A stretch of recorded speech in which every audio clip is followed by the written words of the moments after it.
देखिए, राजेश कुमार जी पूछ रहे हैं 1911 का खतियान है और जो है यहाँ पे सर्वे 1967 में दूसरे के नाम चला गया है।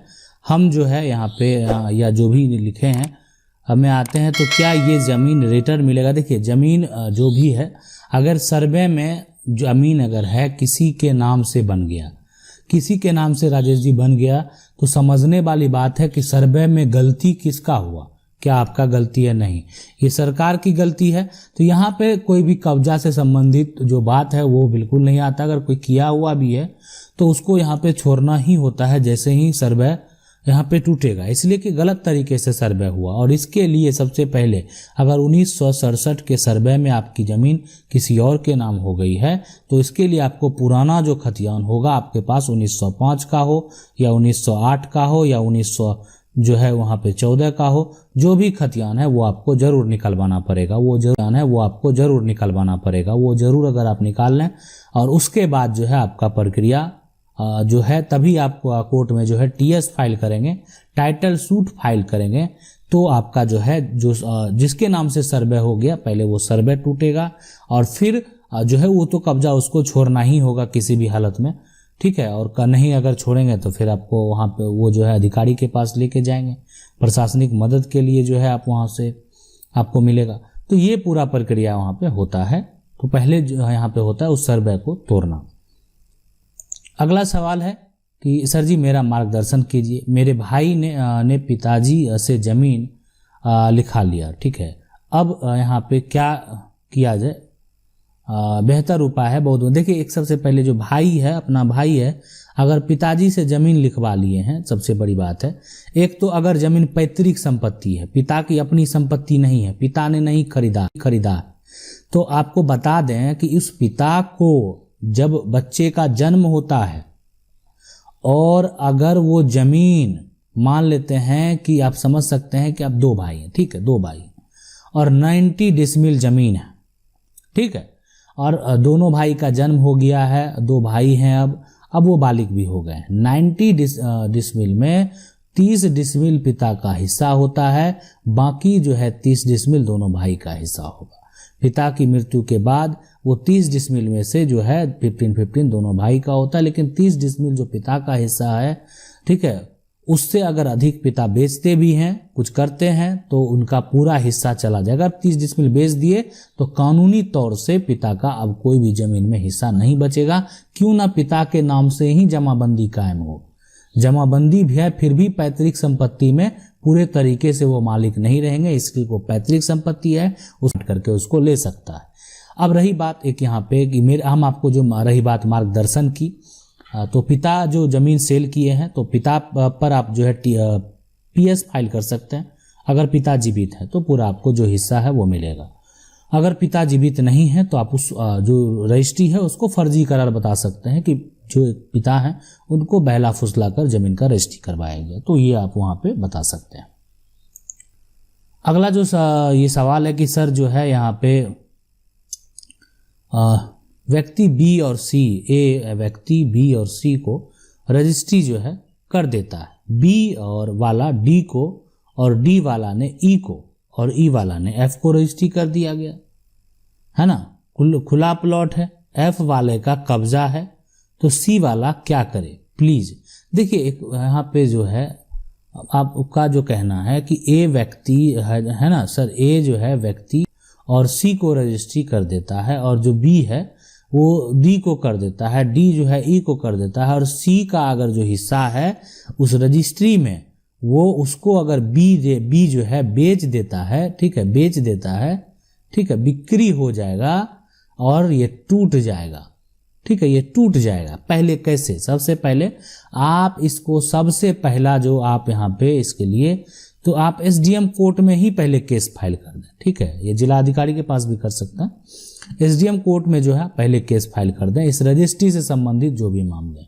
पहले ये कागजी संबंधित है, तोड़ने का पहले जहाँ तक पॉसिबल है वो काम करेंगे, इसलिए जमीन जो है आपकी रजिस्ट्री जमीन है ना, और आपने खरीदा, अगर आपका जमीन वो खरीदा है और ए व्यक्ति जो है बी और सी को अगर रजिस्ट्री किया है तो सीधी सी बात है कि बी नहीं, उसको सी, अगर बी पूरा बेच सकता था अगर सी का सपोर्ट मिल जाता तो, लेकिन सी तो सपोर्ट भी नहीं किया, बाकी पूरा वो बिकता गया जमीन। ठीक है, तो सी वाला को अभी पहले एसडीएम के पास केस करना चाहिए और उसमें सबसे पहले जो वहां पे जो मुदाले बनाया जाएगा वो पहले बी को बनाया जाएगा, उसके बाद जो है डी को बनाया जाएगा, ई को बनाया जाएगा और लास्ट में वर्तमान जिसका कब्जा है उसको भी बनाया जाएगा। सबको वहां पे मुदाले बनाया जाएगा।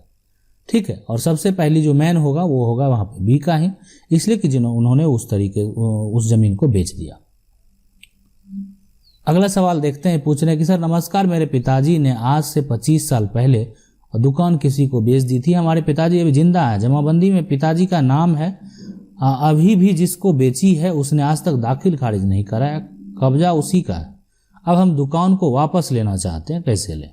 देखिए, सबसे पहले अगर 25 साल पहले जो है अगर जमीन बेच दिया वो आदमी दाखिल करवाए तब फिर से उसको बेच सकते हैं, सीधी सी बात है। कहे कि उस व्यक्ति का मालिकाना हक नहीं आया, ठीक है, वो मालिकाना हक नहीं आया तो उसको जो है आप फिर से दोबारा चाहे तो बेच सकते हैं। वापस रहने वाली बात है, ठीक, आप बेच के 100 हो सकता है, लेकिन कानूनी प्रक्रिया के तहत अगर उस व्यक्ति का रजिस्ट्री सही होता है तो उसको वो जरूर वापस मिलेगा जिन्होंने उसको खरीदा है। अगर वो कानून का सहारा लेगा, समय लगेगा, लेकिन उनको वो संपत्ति जरूर वापस मिलेगा। अगला सवाल है कि सर एक मेरा जमीन है जो कि स्टैम्प पे लिखा है और मेरे परदादा को किसी ने लिखा था। अब उस जमीन पे मेरा कुछ कब्जा और कुछ उनके कब्जा में है, मेरा रसीद नहीं कटा है, तो क्या वो जमीन किसकी होगी? लिखा गया है कि जमीन घर में बसाने के लिए है और अब जिसने जमीन लिखा है वह नहीं रहे और जिनको लिखा है वह भी नहीं रहे, दोनों की मृत्यु हो गई है। अब लिखने वाला का जो है पौत्र पोत्री